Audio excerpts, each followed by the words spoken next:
अब तक आपने देखा, राधा ने सखियों संग बनाई योजना करने कान्हा और उसकी टोली को व्यस्त। क्या हुआ काका? जो बैलगाड़ी के पहिए को निकलवाएगा उसे मैं पुरस्कार भी दूंगा। वहीं साहूकार ने भी चली अपनी चाल।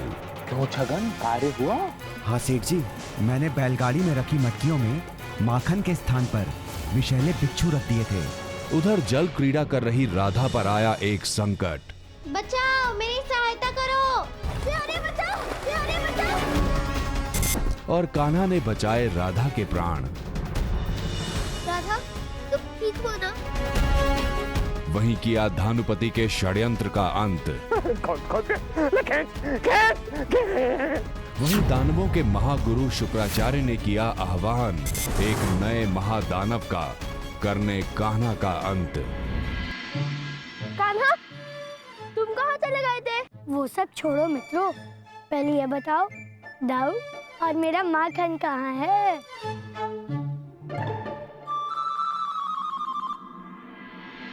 कृष्णा, माखन इतना स्वादिष्ट था कि हम सारा माखन खा गए। कान्हा और मेरे लिए कुछ भी नहीं रखा। कान्हा ने कहा था ना कि सब कुछ मिलकर खाना चाहिए, फिर भी तुमने हमारे लिए माखन नहीं रखा।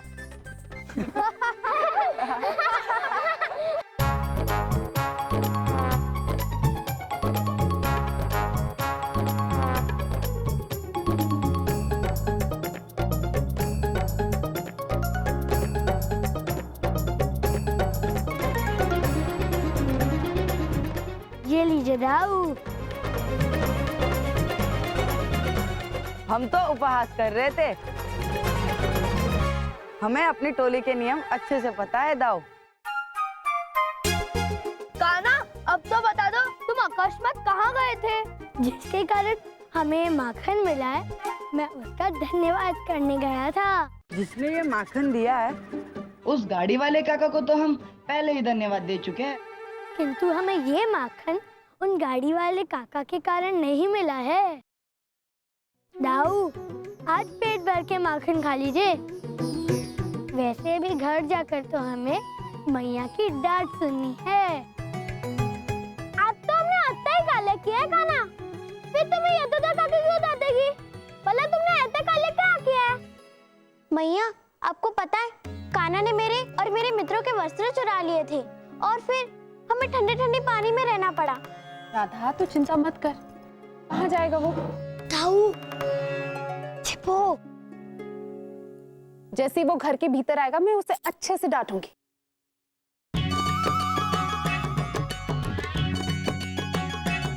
किंतु अभी तक आया क्यों नहीं? चल राधा, हम बाहर जाकर ढूंढते हैं।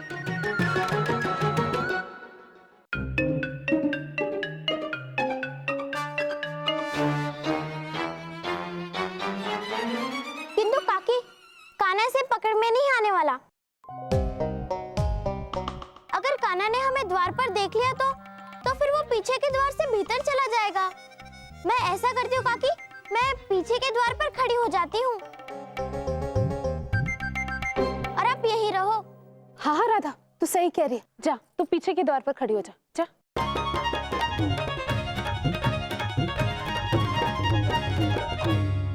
ये कान्हा भी ना कितनी चंचलता करता है। अभी तक तो उसे घर आ जाना चाहिए था। मैं यहीं पर हूँ मैया।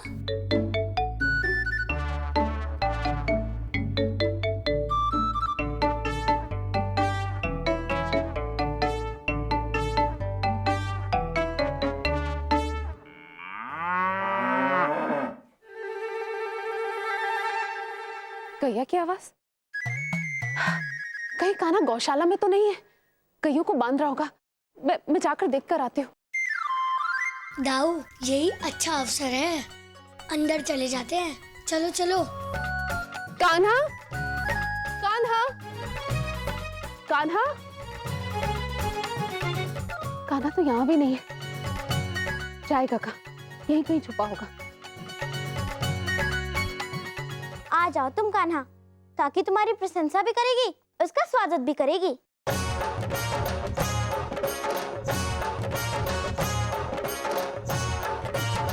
दाऊ, आज तो हम बाल बाल बचे। कान्हा, किसी को चकमा देना तो कोई तुमसे सीखे।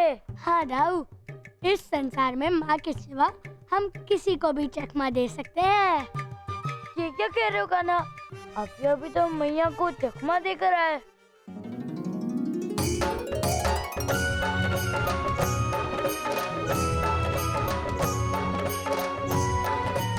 कान्हा,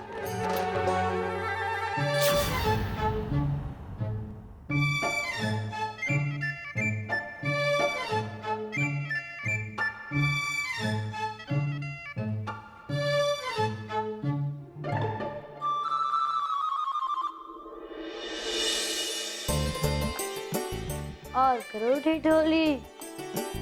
अच्छा तो ये थी तुम्हारी लीला, ये था वो महत्वपूर्ण कार्य जिसे करने के लिए तुम बन गए थे। मैया, ठीक से उठक बैठक लगाओ, तनिक भी रुकना नहीं वरना मार पड़ेगी तुम्हें।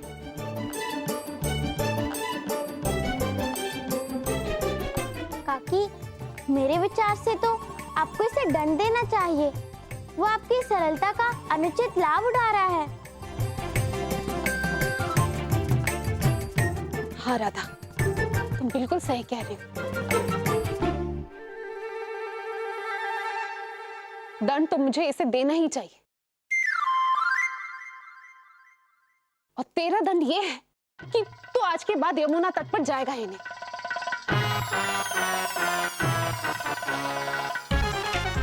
मैया, तू तो चुप ही कर बलराम, तू सदैव अपने अनुज का पक्ष लेता रहता है। इतनी क्या चिंता हो रही है तुझे? मैया, मुझे तो कान्हा की चिंता करने की कोई आवश्यकता नहीं है। मुझे तो भी उनकी चिंता हो रही है।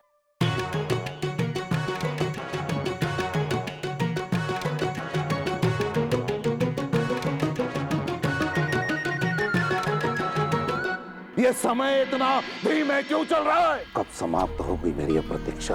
कब समाप्त होगा मेरा काल? वो कृष्णा! और तो इतना तो पता है कि गुरुदेव बंद कक्ष में गुरुदेव मेरे काल के काल का निर्माण कर रहे हैं। कैसा होगा मेरा काल का काल? वो तो 15 दिन बीतने के पश्चात ही ज्ञात होगा महाराज।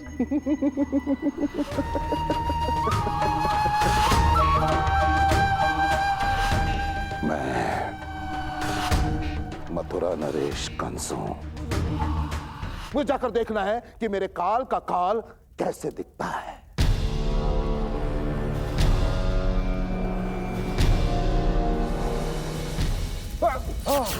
महाराज,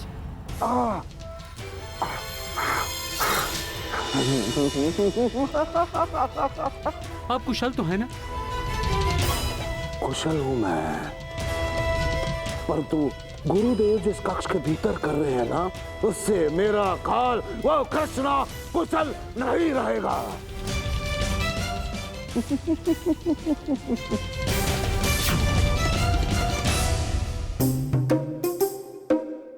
जरा अच्छे से झुलाओ कान्हा।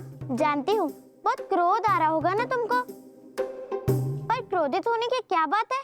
तुमने काम ही ऐसा किया है।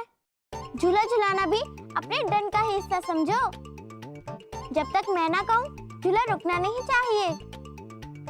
हम सब सखिया मिलकर खूब जल क्रीड़ा करेंगे, गीत गाएंगे। हमें वहाँ छेड़ने वाला कोई नहीं होगा। कितना आनंद आएगा। राधा, कान्हा, मैं तुम दोनों के लिए दूध लेकर आई हूँ। तुम दोनों दूध समाप्त करो, मैं तुम्हारे लिए बढ़िया सा पकवान बनाकर लाती हूँ। और हाँ, मैं मिश्री भी लाई हूँ, स्वाद अनुसार अपने दूध में मिला लेना, ठीक है? हाँ भैया।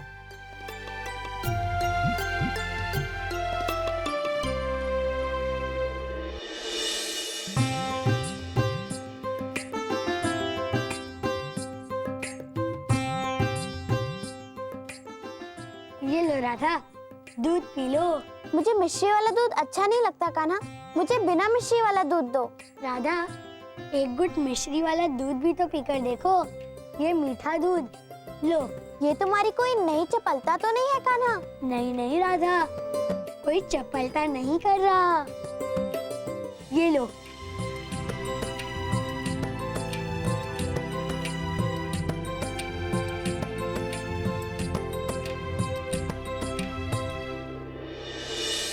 कैसा लगा? मीठा। अच्छा, लो अब ये बिना मिश्री वाला दूध पी लो।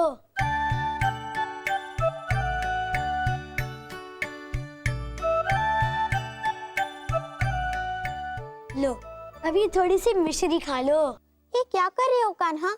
बस मैं यही कहना चाहता हूँ कि दूध में मिश्री ना डालने से दूध के स्वाद में अंतर आता है, मिश्री में नहीं। तुम कहना क्या चाहते हो? मुझे अब भी समझ में नहीं आया। कोई बात नहीं, कल प्रातःकाल समझ जाओगी।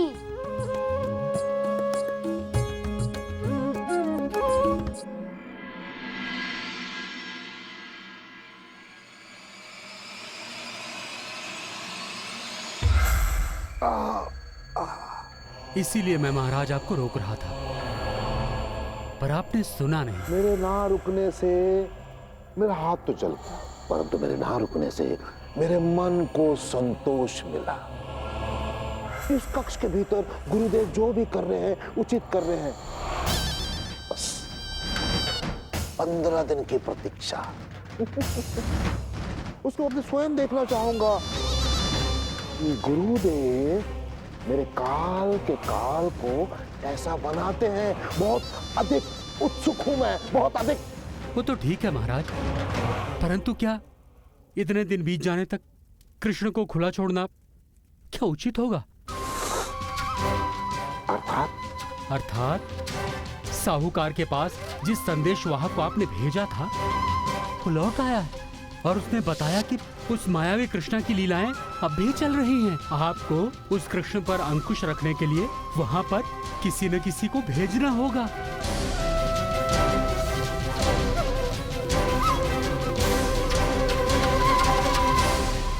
अंकुश।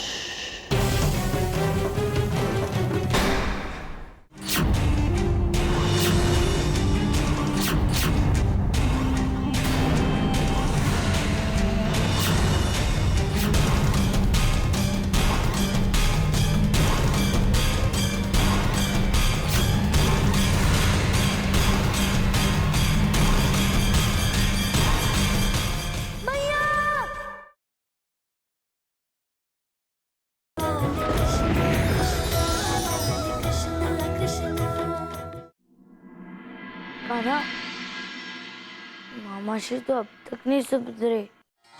उन्हें ये समझ नहीं आ रहा कि वो तुम्हें नहीं मार सकते। नहीं दाऊ, हमारे मामाश्री भय और अहंकार वश कुछ समझ ही नहीं पाते। हाँ, यदि वो अपना ये भय और अहंकार छोड़ दे तब बात बने, किंतु ऐसा तो कभी होगा ही नहीं। हाँ दाऊ, एक कार्य अवश्य हो सकता है। बैठिए दाऊ।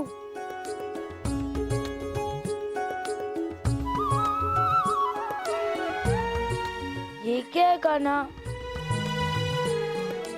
दाऊ, आज आपने बहुत सा परिश्रम किया है। आपने बैलगाड़ी को गड्ढे से बाहर निकाल तो दिया, किंतु आपके हाथ में छाले पड़ गए। तुम्हारे जैसे अनुजा के लिए ऐसे लाखों चाले स्वीकार है। दाऊ, अभी तो आपको मेरे ऐसे बहुत से कार्य करने हैं। देख रहे हो ना, अभी तो हमारे लिए एक और नया खिलौना तैयार हो रहा है।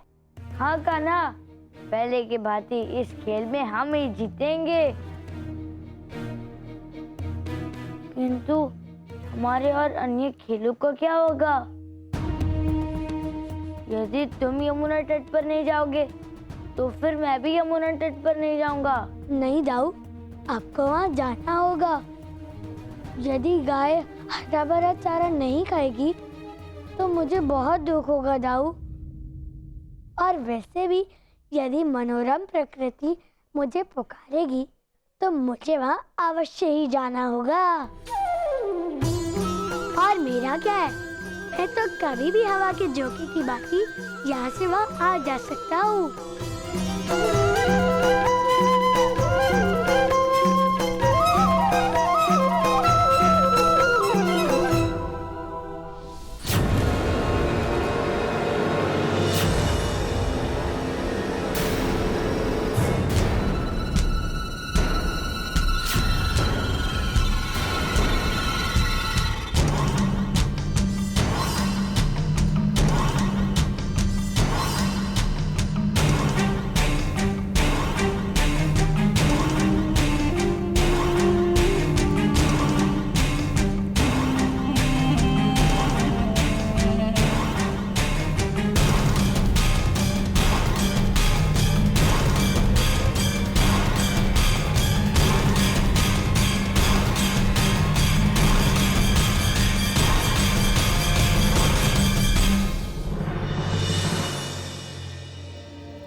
यशोदा, क्या हुआ यशोदा? तुम इतनी चिंतित क्यों हो? तुमने पुनः कोई दुस्वप्न देखा? अरे अरे, मुझे कान्हा की बहुत चिंता हो रही है। यशोदा, तुम्हें चिंतित होने की आवश्यकता नहीं है। तुमने कान्हा को उसके कक्ष में सुलाया है ना? कान्हा गहरी नींद में सो रहा है, उसे कुछ नहीं होगा। शांत हो जाओ। मैं देख के आती हूँ।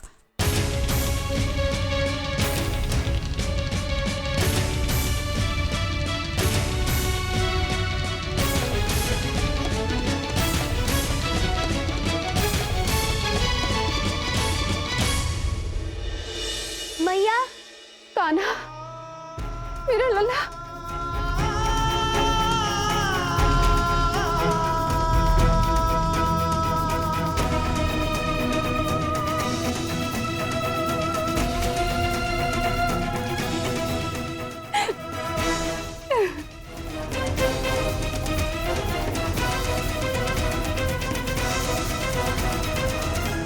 मैया, आप सारी रात्रि चिंता करती हुई सोई थी ना, इसीलिए आप कोई बुरा स्वप्न देख भयभीत हो गई होंगी। किंतु आप चिंता मत कीजिए, मुझे कुछ भी नहीं हुआ। मैं एकदम से कुशल हूँ। अच्छा, आज मैं आपके साथ ही सोऊंगा, आपकी गोद में। आइए मैया।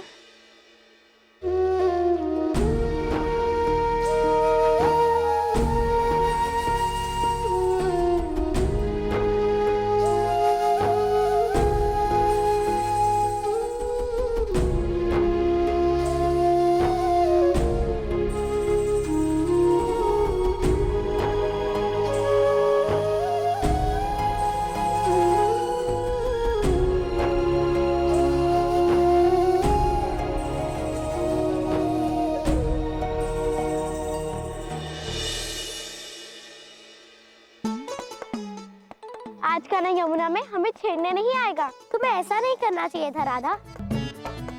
कान्हा की छोटी मोटी चंचलता से ही तो हमारा मनोरंजन होता है। क्या कहा? कुछ नहीं राधा।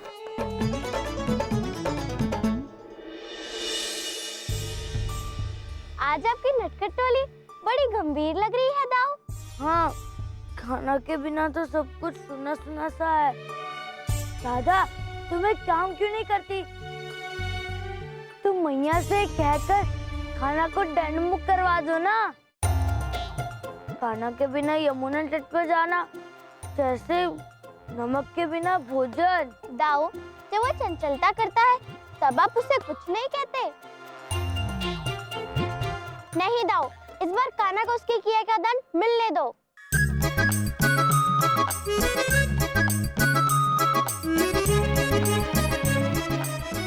राधा, कान्हा तट पर नहीं आएगा तो दंड उसे नहीं किसी और को मिलेगा।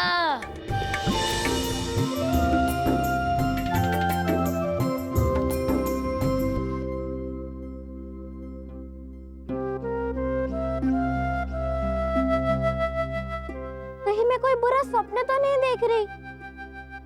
ये कैसे संभव है?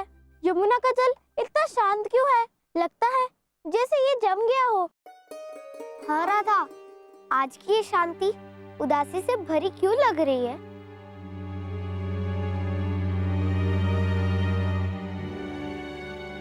आज यमुना तट की शीतल हवा भी खोई खोई सी है।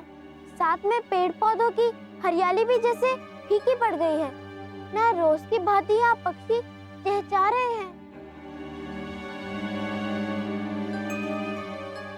और ना ही पशु घास खा रहे हैं। सब कुछ रुक गया है। कैसा विचित्र दृश्य है। हाँ राधा, ऐसा तो कभी नहीं हुआ।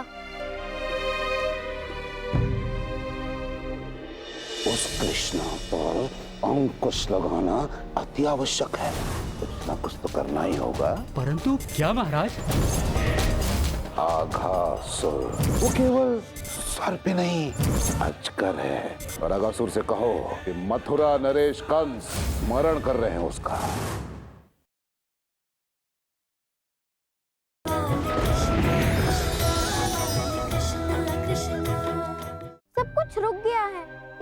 उचित अदृश्य है। हाँ राधा, ऐसा तो कभी नहीं हुआ। मैं अभी सब कुछ ठीक कर देती हूँ।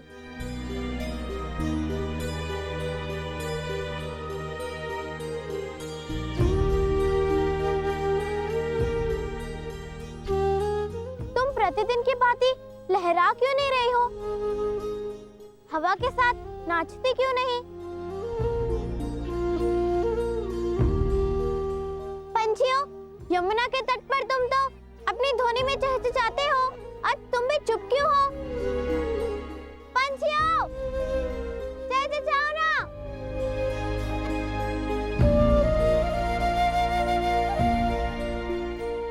हे देवी यमुना, आज आप क्या हमसे कुपित हैं?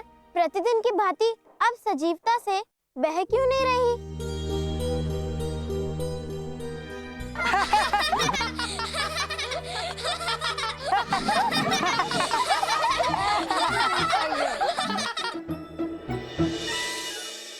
तुम लोग हंस क्यों रहे हो? मैं यहाँ का वातावरण ठीक करने की कोशिश कर रही हूँ। ऐसे ठीक नहीं होगा यहाँ का वातावरण राधा। ये सब तो यहाँ कान्हा के ना होने से उदास है। कान्हा को कोई प्रभाव नहीं पड़ा, किंतु कान्हा के यहाँ ना आने से पूरी प्रकृति उदास हो गई है। किंतु दाऊ, ऐसा कैसे संभव है? राधा, तुम कान्हा को बुलाकर देखो, अभी सब ज्ञात हो जाएगा। सुदामा, हाँ दाऊ, घर जाकर कान्हा को बुला ले आओ। ठीक है दाऊ।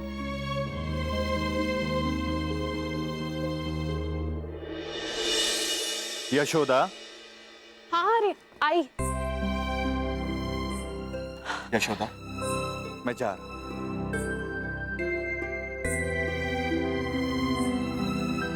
यशोदा, आज प्रातः काल से ही देख रहा हूँ, कुछ व्यथित सी लग रही हो। क्या बात? अरे उससे बहुत बड़ी त्रुटि हो गई है। मैंने कल कान्हा को बहुत बड़ा दंड दे दिया। मैंने उसे कल यमुना तट पर जाने के लिए मना कर दिया। पता नहीं मेरा लल्ला क्या सोच रहा होगा। यशोदा, तुम भी ना पहले लल्ला को दंड देती हो और फिर व्यथित होती हो। यदि लल्ला को दंड देकर व्यथित ही होना है तो दंड देती क्यों हो? यशोदा, वैसे मैं तुम्हारी व्यथा समझ सकता हूँ। कान्हा, कान्हा, क्या हुआ सुदामा? अरे सुदामा, तुम यहाँ? कहो क्या हुआ? कान्हा, दाऊ ने तुम्हें यमुना तट पर शीघ्र बुलाया। नहीं सुदामा, मैं यमुना के तट पर नहीं जा सकता। मैया ने मुझे यमुना के तट पर ना जाने का दंड दिया है और मैं मैया की बात को नहीं टाल सकता। जाओ, तुम दाऊ से जाकर कह दो। राधा भी तुम्हें बुला रही है कान्हा। अच्छा, तो अब राधा को मेरी याद आ रही है। उसी के कारण तो मुझे ये दंड मिला है। जाओ, सीधे सीधे उसे कह दो कि वो मैया को आके समझाए कि वो मुझे इस दंड से मुक्त कर दे। ठीक कह रहे हो तुम कान्हा।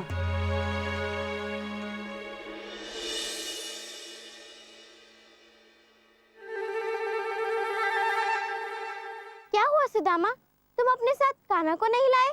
राधा, कृष्णा ने कहा है कि तुम उसे बुलाने जाओगी तो ही वो यमुना तट पर आएगा। ये भी कोई बात हुई?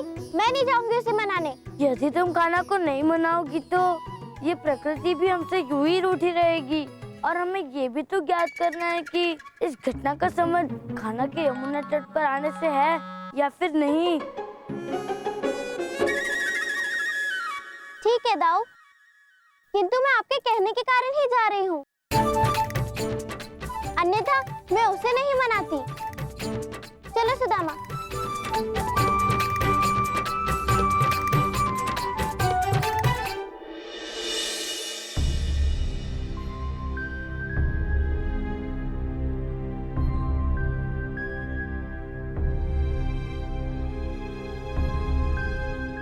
आ गई तुम अपने मार्ग पर। कान्हा, चलो ना यमुना तट पर।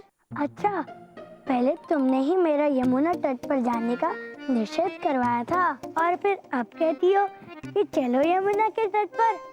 भला ये कोई बात हुई? कान्हा, यमुना का तट तो जैसे वीरान हो गया है। ना प्रकृति में रंग है, ना यमुना की लहरों में प्रवान। सब कुछ शांत हो गया है। लगता है हमारे भांति सारी प्रकृति तुम्हारे वहाँ नहीं होने से दुखी है। काकी, कान्हा के बिना सब सुना है तट पर। जाने दो ना काकी। कान्हा, राधा इतना कह रही है, चले जाना। नहीं मैया, मैं नहीं जाऊंगा। राधा, अब समझ में आई वो दूध वाली बात। दूध में मिश्री ना डालने से दूध के स्वाद में अंतर आता है, मिश्री में नहीं।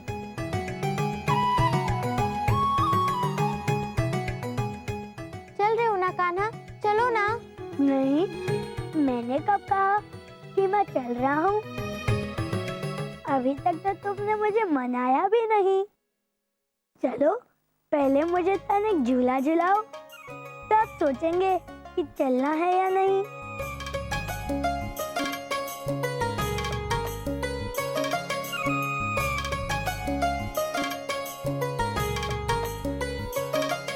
राधा, ऐसा लग रहा है जैसे तुम मुझे कुएं में धक्का दे रही हो। तनिक प्रेम से झूला झुलाओ।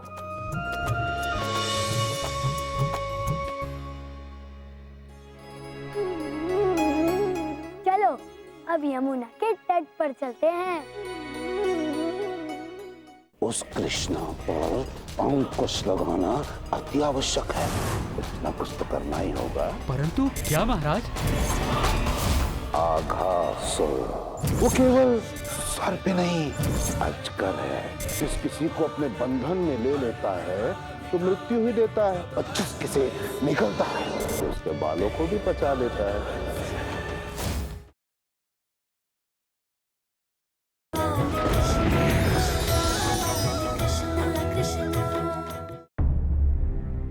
ये कान्हा अभी तक क्यों नहीं आया?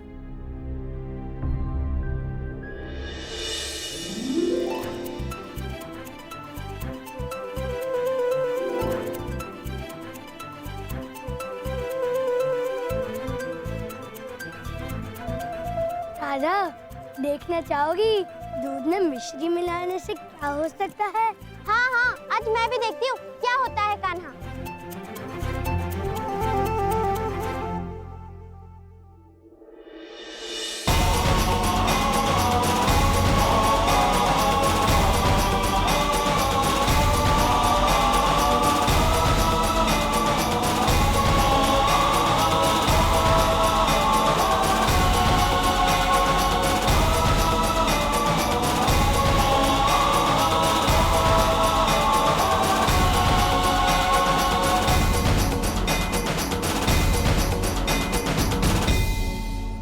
देवी यमुना, मुझे क्षमा कीजिए। मुझे आने में थोड़ा विलंब हो गया, किंतु अब मैं आ चुका हूँ।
अरे वाह राधा,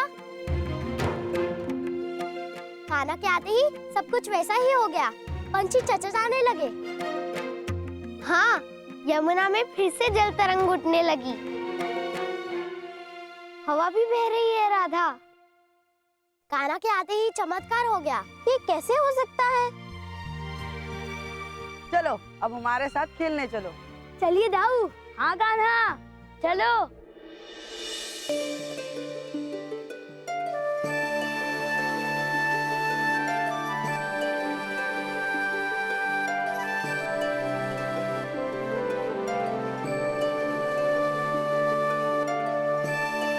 दाऊ, दाऊ, कान्हा के आते ही सब कुछ परिवर्तित कैसे हो जाता है?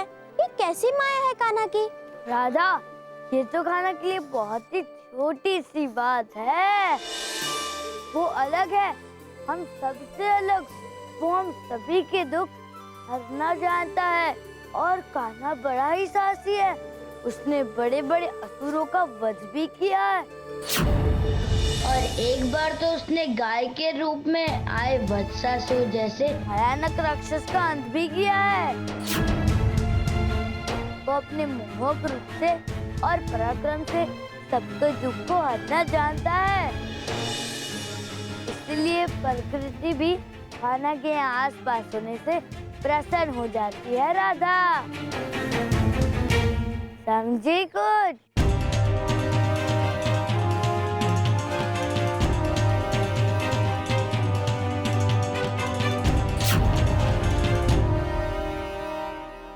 उचित कहा था तुमने कि उस कृष्णा पर अंकुश लगाना अति आवश्यक है। अब देखो ना, गुरुदेव को अस्त्र बनाने में कुछ ही दिन शेष है, परंतु हम शांत नहीं रहेंगे। कुछ ना कुछ तो करना ही होगा। परंतु क्या महाराज? आघासुर। अघासुर?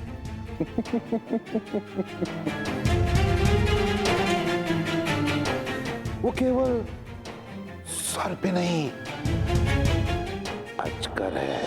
जिस किसी को अपने बंधन में ले लेता है तो मृत्यु ही देता है, और जिस किसे निकलता है तो उसके बालों को भी पचा लेता है।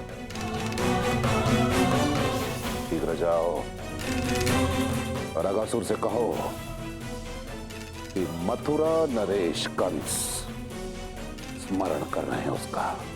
महाराज,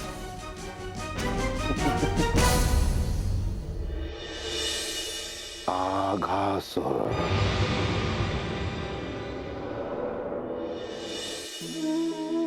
क्या हुआ राधा? तुम मुझे खींचकर यहाँ क्यों ले आई?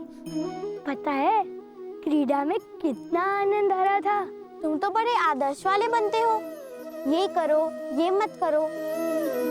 फिर तुम्हारे हाथों जो पाप हुआ है उसका प्रायश्चित तुम क्यों नहीं करते कान्हा? पाप? मैंने कौन सा पाप किया राधा? अभी तो दाऊ ने बताया था कि तुमने एक वत्सासुर नामक असुर का अंत किया था, जो कि गौ के वत्स रूप में था। इस प्रकार तुमने अपने हाथों गौ हत्या की है कान्हा, और गौ हत्या तो पाप है। किंतु राधा, वत्सासुर तो वत्स के रूप में एक राक्षस था। जो भी हो, पर गौ हत्या तुमसे हुई है कान्हा, और अब तुम्हें इसका प्रायश्चित करना ही होगा। किस प्रकार का प्रायश्चित राधा? तुम अपने हाथों से यहाँ एक कुंड बनाओ कान्हा, और उस कुंड में 7 नदियों का जल लाकर भरो। उस जल में स्नान करने से तुम्हारे सभी पाप धुल जाएंगे। कान्हा! कान्हा! राधा, तुमने कान्हा को कोई देखा क्या? हाँ, वो तो अपने पापों का प्रायश्चित कर रहा है। कौन से पाप का प्रायश्चित राधा? दाऊ, आपने ही तो मुझे आज बताया था कि कान्हा ने एक वत्सासुर नामक असुर का वध किया है। वत्सासुर भले ही असुर था दाऊ, किंतु वो था गाय के वंश के स्वरूप में। गाय की वंश की हत्या अर्थात गौ हत्या, और इसलिए कान्हा को प्रायश्चित करना होगा। अतः वो एक कुंड का निर्माण करके उसमें 7 पवित्र नदियों का जल भरेगा, और फिर उस जल से स्नान करेगा। जब उस जल से स्नान करेगा तभी उसका प्रायश्चित पूर्ण होगा। कान्हा कहाँ है राधा?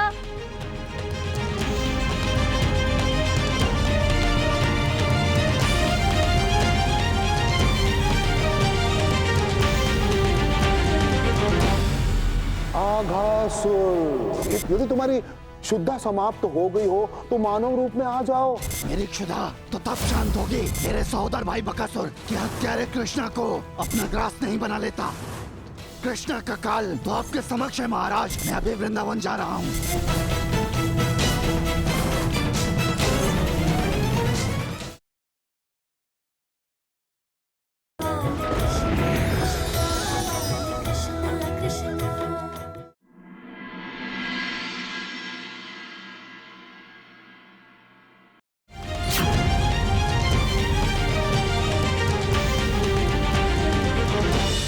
कान्हा, इस कुंड के निर्माण में हम भी तुम्हारी सहायता करेंगे।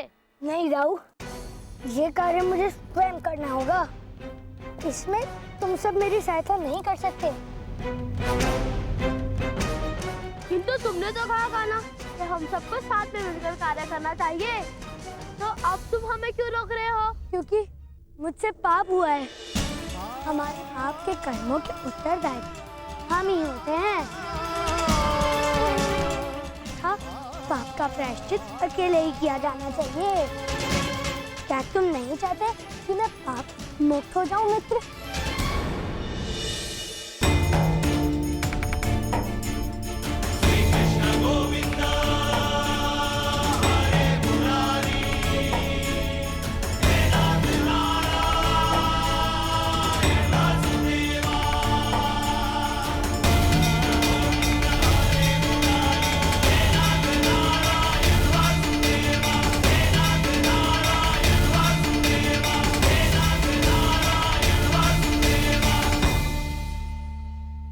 पूरा कुंड इतनी शीघ्रता से बना दिया कान्हा ने।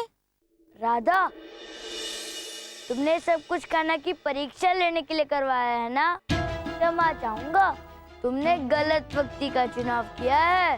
दाऊ, अभी ये परीक्षा पूर्ण नहीं हुई।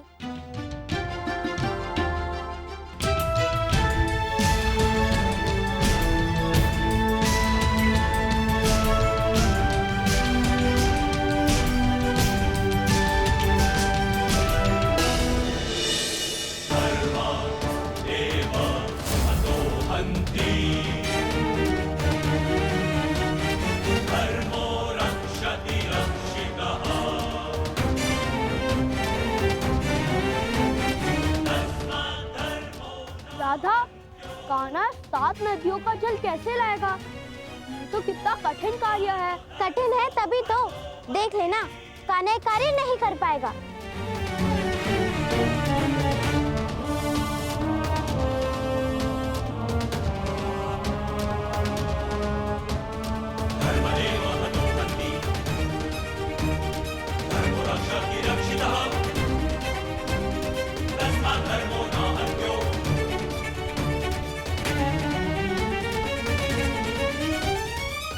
प्रभु, ये हमारा परम सौभाग्य है कि हमारा आवाहन स्वयं जगदीश ने किया है। आपके हाथों से बने कुंड में हम 7 नदियां अपना जल देकर धन्य होंगी।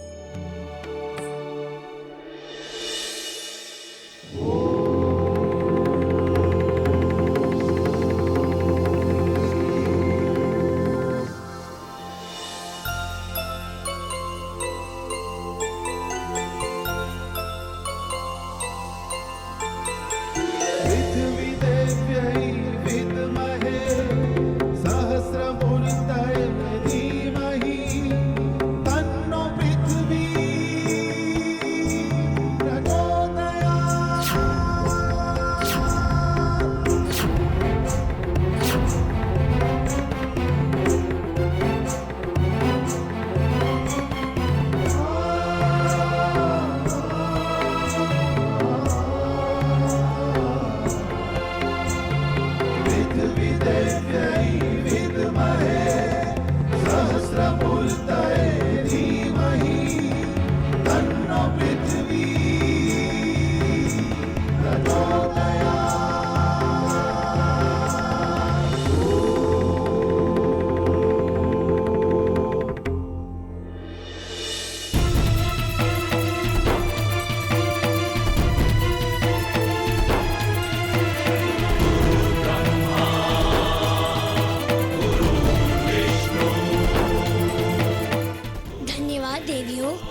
इन सभी की स्मृति भंग करनी होगी।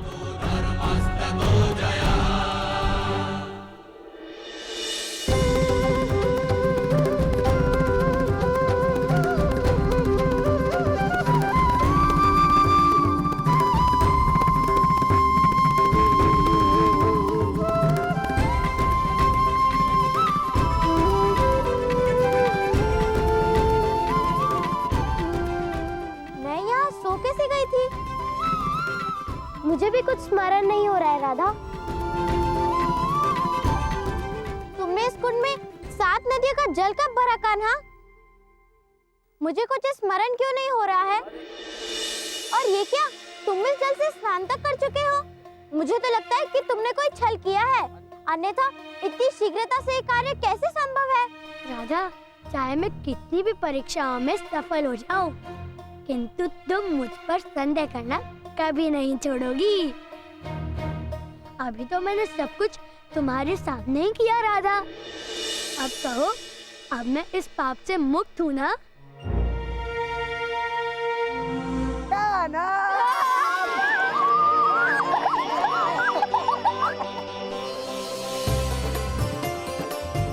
देखा राधा, हमारा कान्हा कितना अच्छा है।